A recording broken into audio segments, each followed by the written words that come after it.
professeur Roger Ralson pour le raffinage des produits bruts de Timrå. La hausse de prix du carburant est incontournable et serait d'au moins 50%, estime l'économiste Roger Ralson. Le gouvernement devrait prendre des décisions efficaces afin d'alléger les impacts de cette augmentation des prix à la pompe. Comme solution, cet économiste préconise le raffinage des produits bruts de Timrå. Les détails du professeur Ralson Roger dans cet extrait. L'augmentation du carburant, c'est incontournable. D'ailleurs, ça a été déjà annoncé par le président de la République. Donc, nous devons faire face à cette augmentation. Mais d'après nous, cette augmentation pourra engendrer beaucoup de problèmes dans la mesure où le gouvernement n'était pas prêt à l'affronter. Et donc, c'était un manque de prévision. En effet, comme nous savons, la guerre entre l'Ukraine et la Russie a provoqué beaucoup de dégâts, aussi bien au niveau des carburants qu'au niveau des céréales. Et ce qui nous intéresse, c'est le côté carburant. Et nous pensons donc qu'il est temps pour le gouvernement de donner priorité à Timrå en essayant donc de la raffiner sur place à Madagascar, chez nous. Et c'est ça donc exige la récupération de la raffinerie qui a été octroyée à une société étrangère. Donc là, c'est une solution qu'il faudra bien creuser pour pouvoir donc faire face à cette augmentation du carburant. Air Madagascar, l'économiste Fali Ramakaville partage son point de vue. Je pense que déjà Air Madagascar est une entreprise stratégique, on va dire, parce que comme on est une île, on a vraiment besoin d'une compagnie aérienne performante. D'abord pour nous désenclaver, mais surtout parce que le tourisme à Madagascar est un avantage concurrentiel qu'on pourrait avoir par rapport à d'autres pays. Donc il faut absolument, pour pouvoir relancer le tourisme, non seulement avoir beaucoup de compagnies aériennes qui viennent chez nous, mais surtout avoir une compagnie aérienne nationale performante. Alors comment augmenter la performance d'Airmad? D'abord, il faut augmenter le chiffre d'affaires, donc ouvrir beaucoup de lignes aériennes. Ça veut dire que la ligne aérienne qu'on a aujourd'hui avec l'Europe, à mon avis, ne suffit plus. Il faut absolument ouvrir des lignes aériennes avec l'Asie. Et en plus, l'Asie adore nos baobabs. Donc moi, je pense qu'il est temps maintenant d'ouvrir peut-être une ligne Shanghai-Mordav en direct, pour qu'on puisse accueillir beaucoup de touristes chinois qui veulent venir à Madagascar. Mais s'ils viennent ici, c'est pas pour faire escale à Maurice et à Tana. Ils perdent 3 jours, il faut qu'ils puissent faire en direct Mordav-Shanghai, et comme ça ils peuvent séjourner 4-5 jours avant de rentrer chez eux et dépenser ainsi leur semaine de congé, parce que les Chinois, la plupart d'entre eux, n'ont qu'une semaine de congé. Donc c'est sûr que s'il faut encore perdre 3 jours en changeant d'avion, on n'aura pas beaucoup de touristes. Donc je pense qu'il faut absolument offrir beaucoup de lignes aériennes.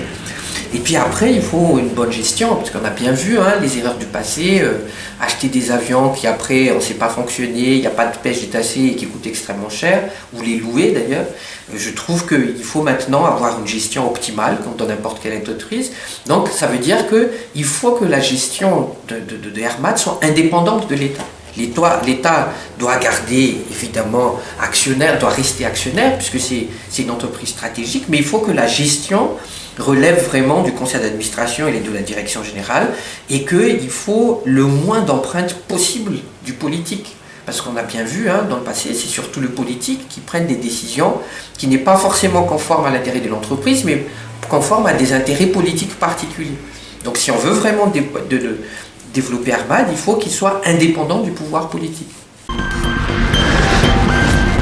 Lutte contre le Covid-19, il faut accélérer la vaccination. La vaccination est préconisée pour lutter contre la propagation du Covid-19. Cependant, à Madagascar, le taux de vaccination demeure faible. L'une des stratégies mises en place pour accélérer la vaccination est l'approche communautaire, selon les précisions du Dr Rimalal Rakutnaval, directeur du programme élargi de vaccination du ministère de la Santé publique lors d'une campagne de vaccination qui s'est tenue à Anoussou, Amboumanarn, en collaboration avec les différents partenaires. Vous savez, Madagascar a été frappé sérieusement par le Covid. Nous avons vu presque vraiment une des récessions les plus importantes en matière économique à Madagascar.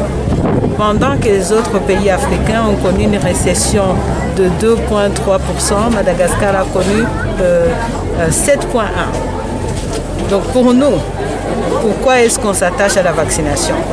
C'est parce que c'est la seule façon de remettre l'économie, la seule façon de permettre les gens de gagner le niveau de vie qu'ils avaient, c'est de pouvoir se protéger contre le Covid. Donc c'est une question économique, ce n'est même pas une question uniquement de santé. Si tu n'as pas une population qui soit en bonne santé, comment veux-tu qu'elle soit productive?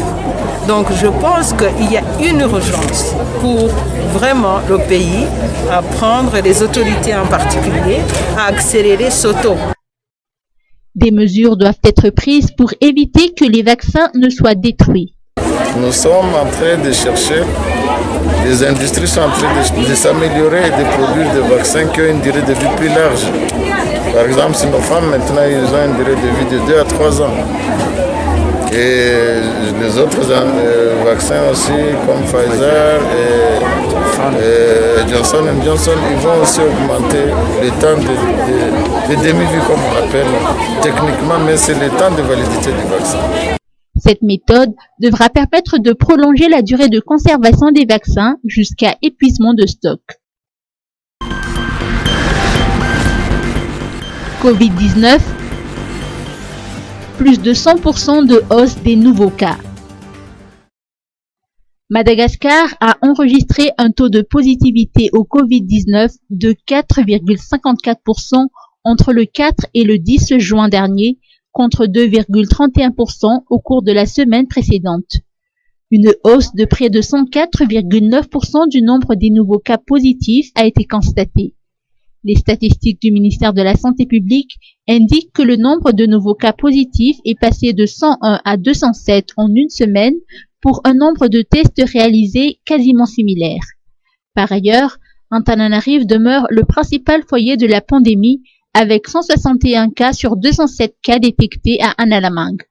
Au total, 283 patients sont en cours de traitement dans tout Madagascar, dont 3 présentant une forme grave de la maladie.